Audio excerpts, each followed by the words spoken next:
Bonjour et bienvenue. Merci de m'accompagner dans la découverte des actualités du jour. Commençons sans tarder. Première actualité, samedi 10 mai, près d'un millier de militants d'extrême droite ont défilé à Paris à l'appel du groupuscule néofasciste. Comité du 9 mai.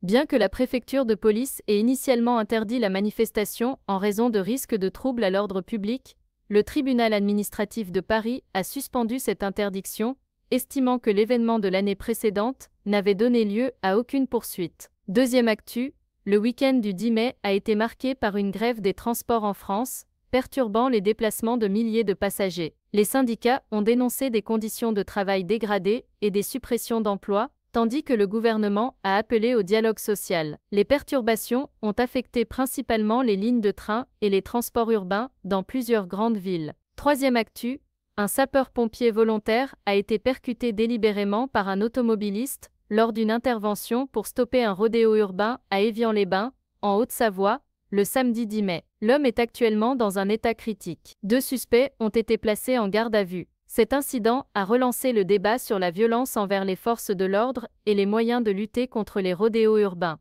Quatrième actu, le conflit en Ukraine continue d'affecter la stabilité régionale. Des combats intenses ont été signalés dans l'est du pays, avec des pertes humaines des deux côtés. La communauté internationale appelle à une désescalade et à des négociations de paix, mais les perspectives restent incertaines. La situation humanitaire se détériore, avec des milliers de civils déplacés et des infrastructures essentielles endommagées. Cinquième actu, lundi 12 mai, les ministres des Finances de la zone euro se réuniront à Bruxelles pour discuter de la situation économique de la région. Les principaux sujets à l'ordre du jour incluent la gestion de la dette publique, les politiques budgétaires et les mesures de soutien à la croissance. Cette réunion est cruciale pour l'avenir économique de la zone euro, notamment dans le contexte de la crise économique mondiale. C'est tout pour aujourd'hui. N'hésitez pas à vous abonner afin de suivre l'actu ensemble.